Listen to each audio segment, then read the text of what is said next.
Hello, this is Justin Williams with the Wolfpacker Podcast. I'm joined today, as always, by co-host and editor of thewolfpacker.com, Matt Carter. And today, we're going to talk about the most anticipated football game, at least yet, this season for the NC State Wolfpack football team. That is NC State traveling to Winston-Salem this Saturday, 7:30 p.m. on ACC Network. Going to take on the Wake Forest Demon Deacons, both teams ranked in the top 16 of the college football playoff.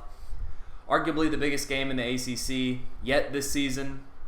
Could end up being the most important game in the ACC in the entire regular season, as many suspect that these are the two best teams in the entire conference. So we're going to get into that matchup, but before we do, reminders, housekeeping for the listeners and viewers at home. Please remember to subscribe, rate, and review this podcast wherever you listen to us. We're on Apple, Spotify, Google Play.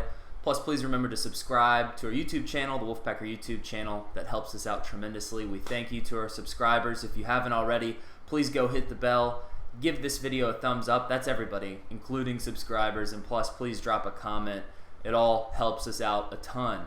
Last thing, again, I'm going to keep reminding everyone, the Wolfpacker is now a part of the On3 network. Made the jump 10 days ago. It was a November 1st jump, so getting close to 2 weeks now with On3, and things are definitely starting to kick into gear. The site's looking great. Matt's killing it over there daily, so go take advantage of a special deal. Act now while it's still available, but $1 gets you a free, or not a free, it's $1. It costs $1, but it gets you an annual subscription to the On3 network. That gives you premium access to the Wolfpacker.com and all the great stuff going on at On3 network. So head over there, take advantage of that deal. It's I keep saying it, it's the best deal in sports media right now, Matt. Okay, let's talk about some football. You're going to Winston-Salem this Saturday, right, Matt? I am. It's my hometown. Why wouldn't I go, right? Of course. Triad native Matt Carter. I suspect that you're not going to be the only one traveling down 40 on Saturday afternoon, heading west to the Triad. I think NC State actually is going to have a pretty solid showing at Truist Field on Saturday, based on what I've been able to see on social media so far. Wake Forest, obviously, getting into the top 10 of the college football standings. It seems like they got a pretty good crowd when they played Duke a couple weeks ago. But I suspect there's going to be a lot of red in the stands this Saturday, and you have to think that could at least play a little bit into the Wolfpack's advantage, right? It could be. It could also fire up Wake Forest, right? I mean, how used today it's supposed to be a sold out. I've seen reports from Wake Forest that they are anticipating a sellout. So how often are they used to playing in front of, I think it holds 30-some thousand fans. It's not a big stadium. It's a cute little stadium. And it might fire them up too, So it'll be interesting. But there will be a lot of red. It will be a very good atmosphere with a lot on the line. I think both teams know that. So it should be a lot of fun. Very nerve-wracking, but a lot of fun. I want to address something real quick with this game, because I think if one of these teams were named Clemson, this wouldn't be on ACC Network in prime time. It seems a little bit weird that a game between two top 16 teams, I mean, it's a nationally relevant game. You'd think it'd be on national television. I understand ACC Network's trying to get there, but out here on the West Coast, I'd like to go to a bar and watch this game with some fellow NC State grads. They don't have that on Comcast. They don't have ACC Network. So what's up with that, Matt? ACC Network just trying to get a money game? Get some eyeballs on the network? That's a great question. I'm trying to pull up the lineup for this weekend to see. I think Notre Dame, Virginia is on either ABC or ESPN, which I understand. This is just the reality of it. This is not a slight on Wake Forest at all. But I do think this might be right. Even if the opponent had been anybody but Wake Forest in the Atlantic. It's a small school, with one of the smallest in the FBS. I think it's either them or Rice. It does not have a national football following. It does not draw a national TV audience. And so I think there's a reluctance to kind of put Wake Forest on Wake would have to be partnered with a national brand. If this was NC State Louisville and the numbers were next to each other, I'm sure it would be on ESPN or one of those networks, or Syracuse, Boston College, and I think any of the other. I mean, I think this is a byproduct of the only team that Wake Forest, after no longer undefeated. Like I say, if Wake Forest had beaten UNC, I think it might have been on a national network. But it is odd. I know that's been one of the. A lot of talk this week about is NC State being disrespected, because I guess what Dave Dorn said after the after the Florida State game, and I know some media are like, they're not disrespected. And I think we talked about this. My attitude is, who cares? I mean, well, why does that upset you if a coach said they're disrespected? I saw yesterday on Twitter a Georgia player on a podcast that he was doing say that Georgia is being disrespected right now. They're fucking number one in the country. Everybody plays the disrespect angle. So why does it bother you? If it's true or not, who cares? But that's been kind of tossed around. And somebody says it's been probably 11 years since a top 25 matchup was not televised on one of the national networks. And I think that was a Mountain West Conference game. Yeah, I think the game that was referenced, there's somebody on Twitter that's an expert on that, but it was like a top 6 matchup between Utah and TCU that ended up on CBS Sports Network or something like that. But I'm glad you brought up the disrespect point, Matt, because I may have moved to the West Coast, but I still listen to the podcast of local sports talk radio in Raleigh. I really love the shows, by the way.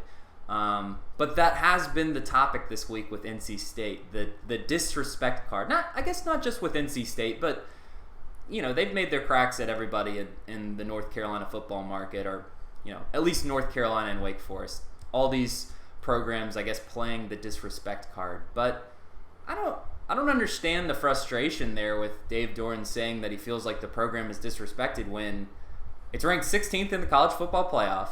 It's going on the road to play a top 12 opponent, and it ends up on ACC Network. I mean, look, the ACC Network's doing great things.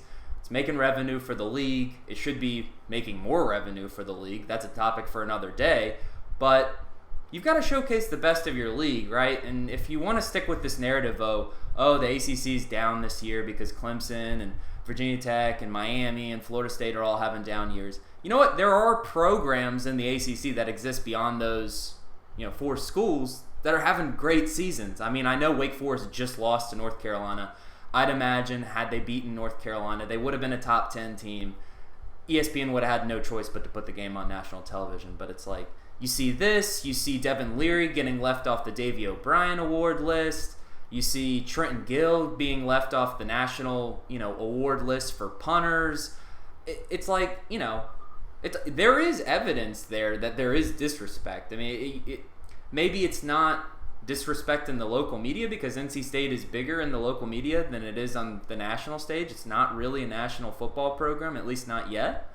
But Dave Doran has a gripe, I think, and it's also a motivational tactic. It's part of this current generation of athletes. Like, just go look at Terquavion Smith's social media after the first game. He drops 20 on Bucknell, and he's like, oh, this one was for all the haters out there. Like, they all want to carry a chip on their shoulder. It's motivation. If you don't understand that, you don't understand athletes, at least not modern athletes. So, well, not even modern athletes. Did we not spend an entire summer glorifying how Michael Jordan could take the ever so slightest slight and turn it into a personal vendetta that will lead him to score 50 points on you in the next game, right? And the Last Dance ESPN documentary, right? He gets glorified, and when his disrespect takes it to a whole nother level, like keeping Isaiah Thomas off, Team USA basketball, like. I mean, but it became a meme, and I took that. How many times have you seen on Twitter? And I took that personally, right? we celebrated how Michael Jordan could take somebody not saying hi at dinner and scoring 40 points the next game against that guy, or something like that, because he treated it as a disrespect or a snub. It's always been that case. So I'm why I'm just surprised that, and I'm not calling. There were a lot of media people, so and it wasn't just local. I know Andrea Adelson at ESPN, and my good buddy Eric McLean, who I like, a good friend of mine, but he brought it up, and so we're not singling out anybody. It's kind of widespread, and I got the media is like, oh, we are talking well about you, but why does it bother you? That's my question. Why does it bother you? Just let it go. Who cares? Who cares? It's so insignificant. Focus on the game on Saturday, and it's a hell of a game. It's a hell of a matchup. I mean, name matters, right? Like, if Clemson's doing this, if Clemson's having Wake Forest season, everybody's talking about Clemson, right? But anyways, on to this specific matchup. Let's talk about the matchup on Saturday and stop talking about the disrespect finally this week. I like this matchup for NC State. I really like this matchup for NC State, Matt. I don't know if you're going to agree with me or not, but you've already read my prediction. It's going to be published on the Wolfpacker.com here this afternoon, so great reason to go use that, take advantage of that deal, $1 for a free year of, or not free year, but annual subscription. Anyways, NC State has struggled to run the ball this year. That's been their one weakness. That was supposed to be a strength going into the season. But then you start looking at NC State's schedule so far, and you look at the ACC, pecking order of rushing defenses. And now, look, I don't think the ACC's got a ton of run-stopping defenses that should be shutting out NC State the way they have been able to do thus far.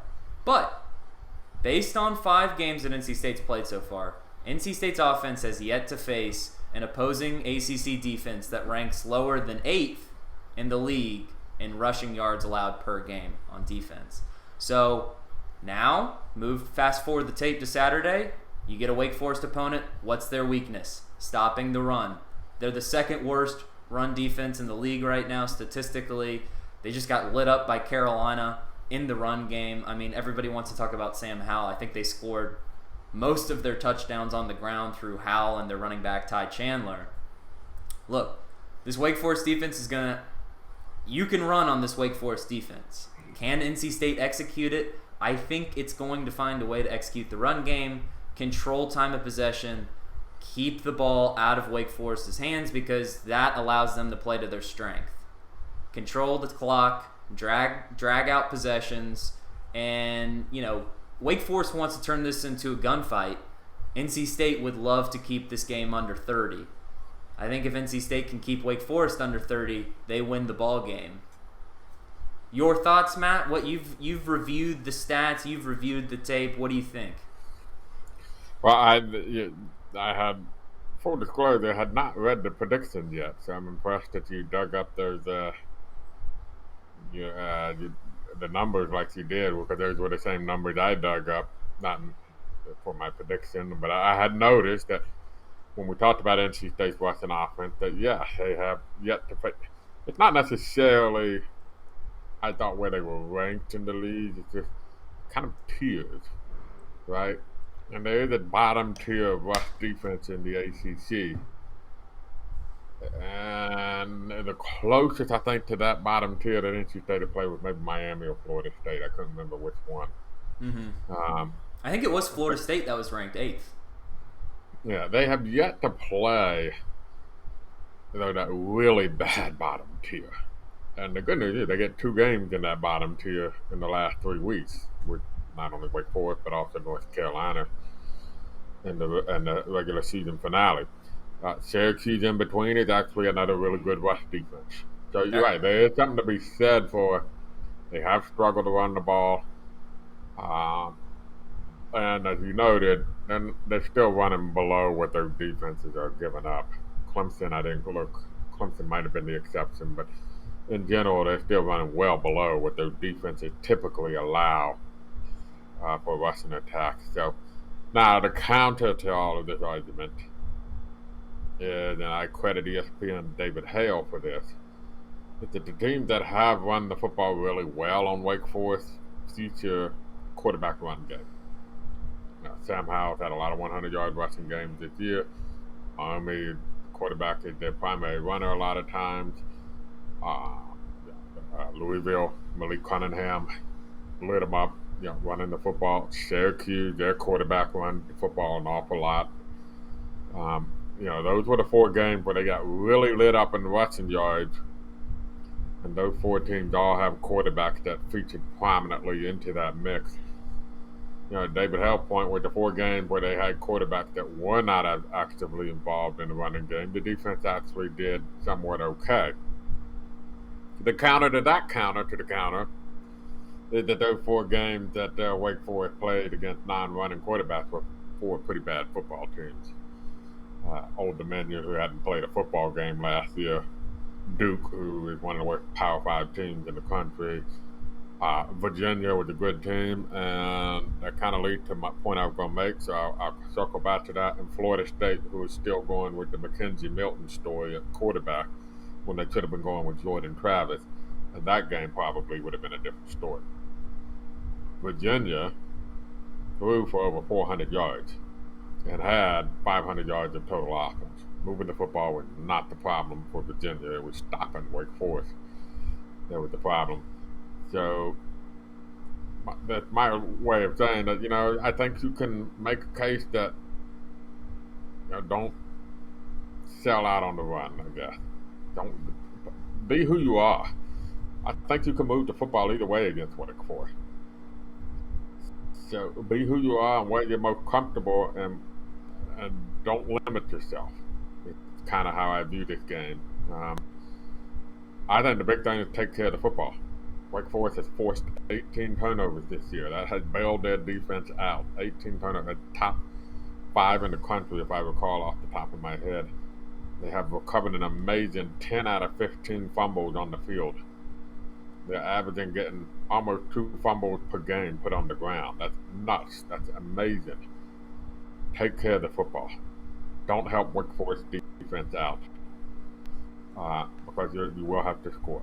You're going to need more than 30 points in this game. Wake Forest has too many weapons on offense. Otherwise, it's just the reality of the situation.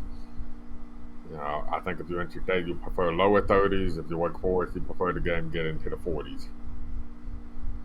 No, completely agree with everything you said there, Matt. I think it's going to be a race to 30. Who can get there first probably wins this game. But if you also look at who Wake Forest has played this season, NC State is by far the best defense the Demon Deacons have faced this year. You can maybe look at Syracuse as the lone exception of a above average Power 5 defense that Wake Forest has faced. Wake Forest put 40 on them in overtime.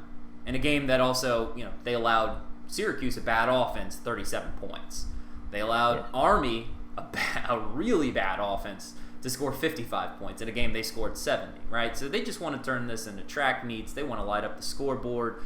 But I 100% agree with you, Matt, that the formula for NC State taking advantage of Wake Forest's weaknesses, running the football, establishing the run game, controlling the time possession, keeping the ball out of Wake Forest's hands, is that I just completely lost my train of thought there for a second.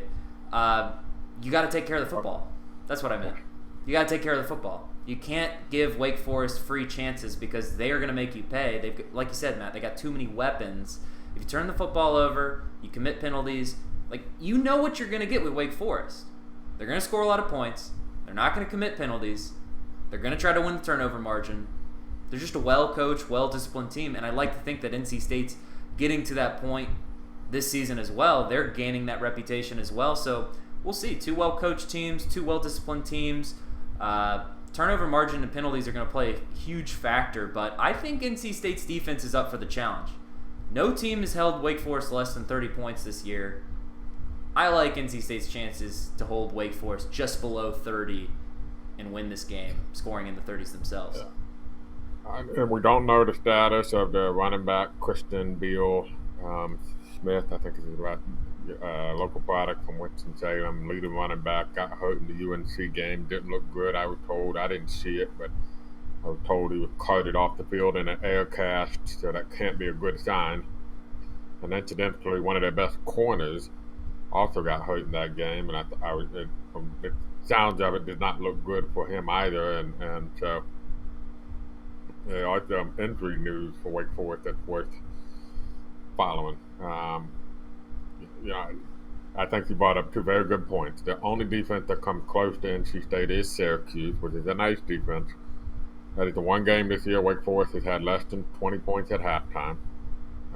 It was the fewest points they scored in regulation, and I think I can look at it real quick here. Let's see, Wake Forest ended that game at regulation with right about 400 yards of total offense, 401 to be exact. So that is a much more average, that's above average, but not exceptional, which Wake has been pretty much every other game offensively. So the one time they played a defense that has some credibility, has a track record of success, like NC State and like Syracuse, it was held more in check. And Wake Forest was in a dogfight. Yeah, obviously won the game in overtime. So that's the epitome of a dogfight. So you do have some reason to believe that maybe this NC State defense can be a defense. At some point, too, Wake Forest's offense is going to have a less than clicking day, right? Every offense at some point this year has a game where it just does not click. It just cannot figure it out. Just not working. At some point, Wake can do, right? At some point for that. Yeah. So that's another interesting aspect of it. That maybe the first time they play a defense like NC State, they struggle a little bit. I think the key for NC State defense is stay home. Don't bite on play action. Wake Forest has 15 touchdown passes this year. I think 15 out of Sham Hartman's 27 touchdown passes have gone at least 30 yards. They hit a lot of big plays. They have an exceptional group of receivers. Jakari Robertson and A.T. Perry and Maureen in the slot, Taylor Maureen. Got a little bit of depth. It is an excellent group of receivers, and the system really is set up to kill you on play action passes if you're not disciplined. So those guys like Tanner Engel and Jakeem Harris and Devin Boykin at safety have really got to be disciplined in this game. Tyler Baker-Williams if he's back at nickel, Joshua Pierre-Louis if he's not. Those guys have got to be really disciplined, stay at home, and handle business. So, because I think that, to me, the key for the defense is limit the explosive plays. They're among the country's leaders in long passes. Limit them. NC State's done a pretty good job at that this year, too. Jakari Robertson's probably the best receiver in the ACC this year. I mean, I know we've had some all-ACC candidates going into the preseason. Zay Flowers took a hit because Djokovic was out for a chunk of this year. The kid from Clemson, having a nice year, but obviously some offensive issues there. Jakari Robertson's been fantastic. But it's one last thing that you noted there, Matt. Wake Forest confidence going into this game. They were rolling all season, and they finally faced some adversity against North Carolina, ended up losing that game. But you mentioned just the offense's confidence in general. Is it going to hit a stopping point? It seems like, maybe in that fourth quarter, North Carolina was showing some signs of weakness just in terms of Sam Hartman throwing 2 bad interceptions in the fourth quarter, or at least one of them. I know he threw 2 interceptions in that game. I saw one of them. I can't remember if both of them were second half turnovers, but Hartman has been he's protected the ball really well this season. Up until that game, he had only thrown 3 interceptions. I think it had been a while since he had thrown an interception in an ACC game. And, to throw 2 in one game, maybe that's something that's on his mind when he's playing on Saturday, because, he is a guy that got a little carried away with interceptions in the bowl game last year down in Charlotte, the Duke's Mayo Bowl against Wisconsin. He threw 4 interceptions in a row on 4 straight possessions. So, there could be a confidence element there. Let's see if NC State can put some pressure on him early. If they can pick him off early, I'd like to think that maybe you can get into Wake's head a little bit on offense. But I like this matchup. If you're an NC State fan, like, I understand having all the nerves in the world playing a road game at Wake Forest. It's been a house of horrors for the Wolfpack over the past 20 years. It's a 50-50 game. Candidly, it's a toss-up. These are probably the two best teams in the ACC. You should be a little bit nervous, but I think you should also be confident going into this game, because I think NC State is well prepared. It's ready to go for this game. It's faced adversity. The defense has shown that it's been able to overcome the injury problems. The offense is poised to have a great day against arguably the worst defense in the ACC. So let's see if they rise to the occasion, because if you win this game, then you hold the keys and you've got some big games ahead of you, and it's just going to give you confidence the rest of the way. So no doubt, biggest game of the season, but I don't know. I think the Wolfpack's going to have confidence, and I think fans should too. So don't fret. Go to Winston-Salem if you can. Make it red in Truist Field. That's going to do it for this podcast. Reminders, subscribe, rate, review, wherever you listen to us, Apple, Spotify, Google Play. Plus, please subscribe to our YouTube channel. Give this video a thumbs up. Drop a comment. Positive vibes only.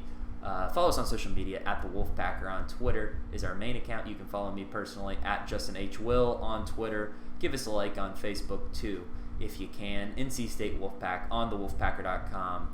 And lastly, the Wolfpacker is on the On3 network now, so take advantage of the great deal going on at thewolfpacker.com right now. $1 gets you a year's worth of premium subscription. It's the best deal in sports media right now.